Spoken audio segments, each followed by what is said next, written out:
Mandi bareng dari satu tempat. Aduh.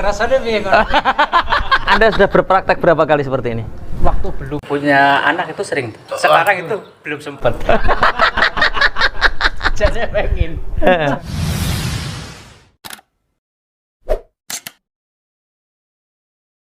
Bismillahirrahmanirrahim. Masih menerangkan tentang mandi jenabat, bab mengusapkan tangan dengan debu agar tangan ini menjadi lebih bersih.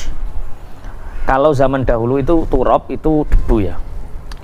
Apapun yang bisa membuat bersih itu bisa dikatakan turab dalam bab ini.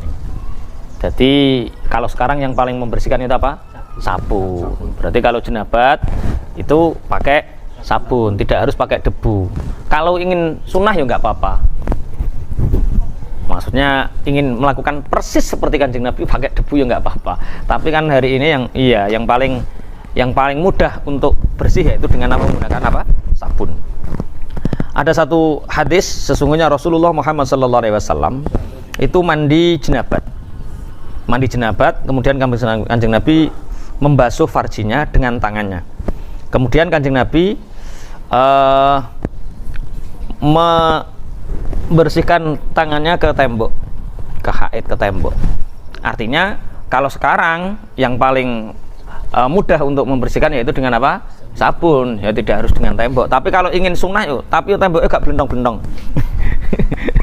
Tembok apa gak belendong-belendong? Apalagi 2 kali. Satu hari 2 kali gak ngene terus. Rasulullah wudu seperti wudunya orang sholat, karena sebelum kita jenabat kita disunahkan untuk melakukan apa? Wudu. Kemudian Kanjeng Nabi menyelesaikan mandinya sampai kemudian Rasulullah membasuh kedua kaki. Pentingnya kita belajar Sahih Bukhari, pentingnya kita belajar hadis itu agar kita tidak fanatik terhadap satu mazhab tertentu. Di dalam mazhab Imam Syafi'i itu ada mustakmal. Jadi ketika kita mempunyai hadas kemudian kita mencelupkan atau ada cipratan air, maka cipratan itu disebut apa? Mustakmal. Tapi dalam hadis ini bab apakah orang yang junub memasukkan tangannya ke dalam tempat air sebelum dia membasuhnya ketika di dalam tangannya itu tidak ada najisnya selain jenabat. Kalau jenabat berarti yo iki wis tekan dindi lah tangan iki. Wong jenenge jenabat iki wis tekan dindi. Mas Dimas ora usah mbayang. Ibnu Umar dan Barok bin Azib itu ada air yang suci dan mensucikan. Karena air itu ada suci saja tapi tidak mensucikan. Seperti air kelapa itu suci tapi tidak mensucikan. Suci tapi tidak bisa membuat yang lain suci. Air kelapa. Jadi gini, Rasulullah ketika junub itu wudhu dulu. Setelah wudhu kemudian baru apa? Junub. Lah kemudian ada pertanyaan. Apakah orang yang junub itu memasukkan tangan ke dalam air? Kalau junub kan nggak boleh. Karena junub ini kan sebelum junub ini kan kemana-mana tangan ini. Kemana?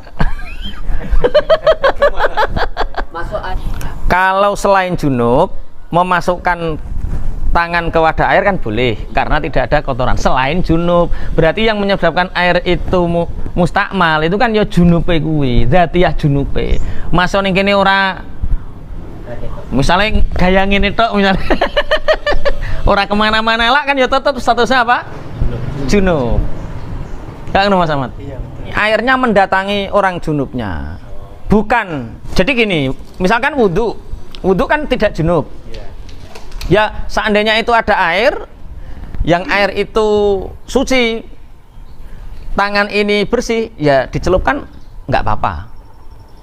Tapi kalau Syafi'iyah kurang dari 2 kolah menyebabkan apa? Mustakmal. Kalau Syafi'iyah. Tapi Ibnu Umar dan Barok bin Azib, mereka berdua dari golongan sahabat ini melakukan selain jenabat, air itu boleh dimasuki tangan ketika tangan ini betul-betul suci.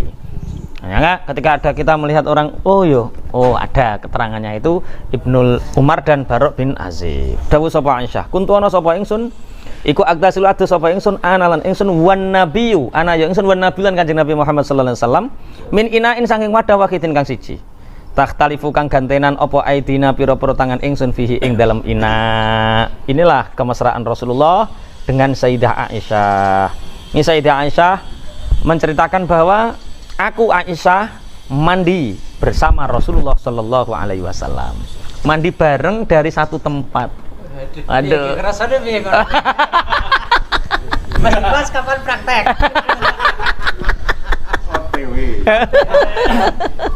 Nah, itu bisa dikatakan sunnah juga Ustaz ya? Iya. Sama istri itu sunnah. Sunnah, tapi harus dilakukan sebelum punya anak, Mas. Dan mertuanya sedang keluar. Punya anak pun gak apa-apa asal sudah tidur semua.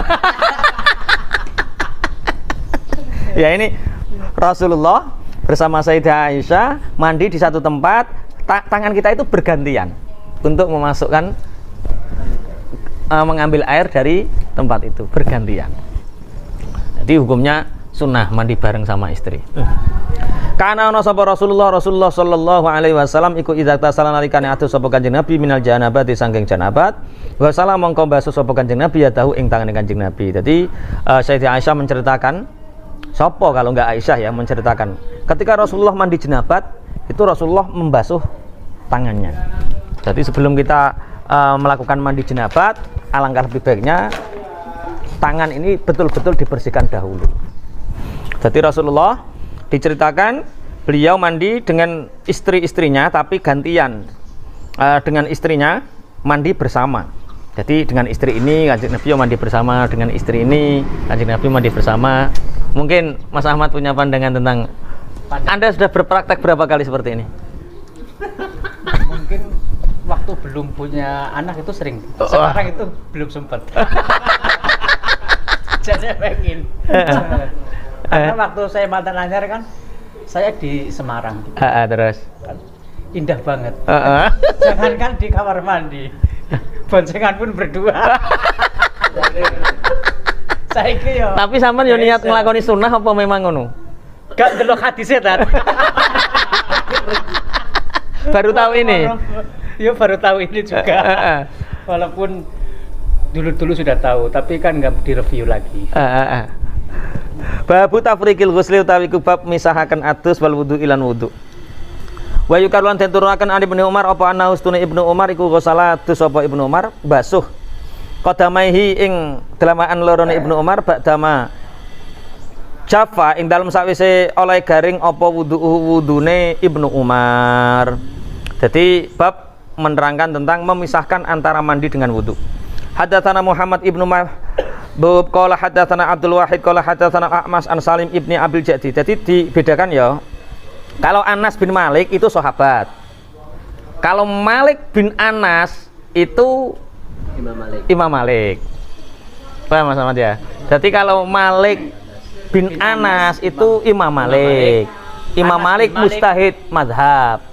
Kalau Anas bin Malik itu berarti sahabat. Qala hadatsana A'mas an Salim ibni Abi Jadi an Quraib maula ibni Abbas an ibni Abbas qala dawu sapa ibnu Abbas qalat ngucap sapa Maimunah. Wa da'tu nyalahaken sapa ingsun li Rasulullah karena Rasulullah sallallahu alaihi wasallam ma'an ing banyu yaktasilu hali adus kang adus sapa Kanjeng Nabi bi kelawan ma.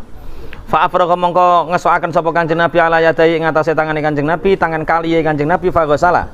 Mongko basuh sapa Kanjeng Nabi huma ing yadai marrataini kelawan rong ambalan au salasan utawa ping 3. Suma afraga nuli ngrampungaken sapa Kanjeng Nabi ngesokaken biyaminhi kelawan tangan tengene Kanjeng Nabi ala simali ngatasé tangan kiwane Kanjeng Nabi fa ghasala. Mongko basuh sapa Kanjeng Nabi mazakirahu ing zakare Kanjeng Nabi suma dalakan nuli ngosokaken sapa Kanjeng Nabi ngosokaken yadau ing tani Kanjeng Nabi fil ardi ing dalem bumi.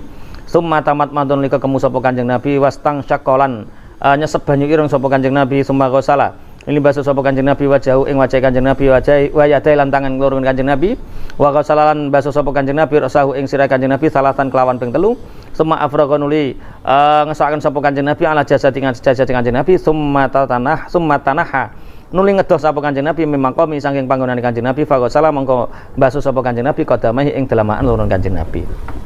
Ini yang seandainya dipraktekkan ini bagus ya hadis ini. Jadi oleh Imam Bukhari hadis ini dibuat bab memisahkan antara mandi dengan wudhu. Diceritakan bahwa Ibnu Umar itu setelah wudhu dia mengeringkan telapak kakinya untuk membedakan bahwa saya sudah selesai wudhu, kemudian baru niat mandi besar. Jadi tidak digabung menjadi satu. Jadi wudhu dulu, kering, dikeringkan kakinya, kemudian memulai wudhu. Tidak nunggu kering saja, maksudnya Tidak menunggu kering, dikeringkan. Wudhu. Terus tunggu kering dulu, baru mandi betul. Anahu wasalakanya ba'dama jafa wudhu'ahu, setelah kering kedua telapak kakinya. Maimunah berarti istrinya Rasulullah. Aku meletakkan, kata Maimunah, aku meletakkan untuk Rasulullah air digunakan untuk keperluan mandi. Akhirnya Rasulullah menuangkan air ke kedua telapak tangannya, kemudian membasuhnya selama 3 kali. Kemudian Rasulullah dengan tangan kanannya menyiramkan anggota apa?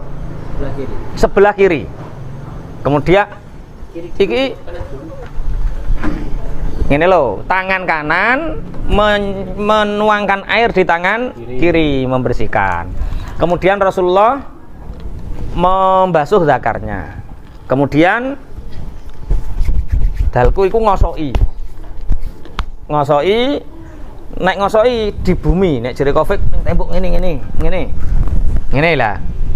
Ardu turab itu kalau dalam konteks sejarah-sejarah zaman dahulu itu, di fikih-fikih zaman dahulu itu, ya sekarang itu posisinya apapun yang bisa membersihkan. Cara sekarang yo sabun. Jadi tanganmu sampean tangannya dibersihkan, kemudian dikasih air bersih terus disabun. Kemudian semua tamat mando. Kemudian Rasulullah berkumur, kemudian istinsyak itu nyesep banyu irung. Kemudian Rasulullah membasuh wajah, kemudian kedua tangannya, kemudian membasuh kepalanya 3 kali, kemudian Rasulullah menuangkan air ke seluruh jasadnya, kemudian Rasulullah menjauh dari tempatnya, kemudian membasuh kedua telapak kakinya. Babu man afraqa biyaminihi ala shimalihi fil ghusli. Periwayat hadis dulu itu nggak pernah bohong sampai seperti ini. Saya nggak tahu apakah Salim itu mengatakan ketiga, saya nggak tahu, makanya ini marotan atau marota ini. Jadi akhirnya oleh ulama-ulama mujtahid mazhab, mujtahid mutlak, menghandui sisa wudhu, menghandui sisa mandi itu hukumnya makruh. Karena ketika Rasulullah diberi khirqah, diberi handuk oleh Maimunah, Sayyidah Maimunah, itu Rasulullah diambil tapi tidak digunakan. Nek cara ulama-ulama tasawuf ya, karena setiap tetesan air wudhu itu ada nanti ojo dikeringkan. Kultu ngucap sapa nguli Anas maring Anas, awakana apa ta ana sapa Kanjeng Nabi iku yuti ku kuat sapa Kanjeng Nabi hu ing apa ya turu. Kala ngucap sapa Anas, kuna ana sapa ingsun iku nata hadasu cerita sapa ingsun anahu ingsun Kanjeng Nabi iku uktia diparingi sapa Kanjeng Nabi kuwata salatina ing kekuatane wong 30 wong lanang. masyaallah ya salam. Wa qala saintan kota inna Anas sahabat Anas iku hadatsan nyritakaken sapa Anas ing sahabat tis uniswatin ing tis aniswatin ing 9 bojo wadon. Bagaimana ketika seseorang berkali-kali jima 1 hari 1 malam, berkali-kali jima tapi hanya 1 kali mandi. Sayyidah Aisyah pernah menceritakan, aku pernah memberi wewangian terhadap Rasulullah. Kemudian setelah itu Rasulullah menggilir istri-istrinya. Wakila istrinya 11 yang digilir. Dan pagi harinya Rasulullah menggunakan ikram dan masih ada sisa-sisa bau wangi. Mafhumul hadis ini, Rasulullah menggilir istrinya berkali-kali tapi mandinya 1 kali. Diperkuat dengan hadis yang kedua bahwa Anas bin Malik berkata Rasulullah Muhammad SAW itu pernah berkeliling terhadap istri-istrinya di 1 waktu dari malam dan siang. Jadi siang pernah, malam juga pernah. Istrinya 11, tapi nanti di akhir istrinya 9. Kemudian Qatadah bertanya kepada Anas bin Malik, apakah Rasulullah mampu untuk 1 waktu menggauli 9 atau 11 istri? Anas bin Malik mengatakan, aku pernah bertanya dan pernah menceritakan bahwa Sesungguhnya Rasulullah diberi kekuatan, seorang laki-laki diberi kekuatan seperti 30 kekuatan. Kanjeng Nabi itu rajulun qawiyun Wah. Tapi tidak diekspos tadi Apa? bahwa Rasulullah itu perkasa tanpa obat. Manusia yang pada umumnya itu maaf-maaf saja ya, kita kan mungkin kecuali Mas Dimas belum ada jam terbang ke situ ya. Satu atau dua itu sudah Masya Allah. Masya Allah ya. Rasa apa sendi-sendinya tuh kayak ditarik-tarik. Seimbang tuh. Jangan mengukur kemampuan orang lain dengan kemampuannya sampean. Gue sampean dari nih, oh 1 kali 2 kali sudah sendi-sendi itu sampean mah. Yang lain tidak. Akhirnya dalam mazhab Syafi'i, orang yang sudah berjima dengan istrinya ingin berjima lagi cukup wudhu dulu, nggak usah mandi. Baru season kedua masih mampu, ingin season ketiga wudhu dulu, wudhu lagi, zakarnya dibersihkan, kemudian mandi, kemudian istiadah lagi. Tapi tidak boleh sholat dulu. Yo nggak boleh tau urung mandi tau kok piye iki. Aliran sesat iki. Iki gambar sesat. Hah? Mas Dimas coba terangkan. Akhirnya dikiaskan dengan itu semua perihal sebelum kita mandi ingin melakukan dalam keadaan junub maka berwudhu dulu. Misalkan ingin makan, habis jenabat lesu. Belum jenabat. Habis mas. Jenabat. Iya. Belum mandi. Belum mandi ingin makan kan lesu tuh biasanya.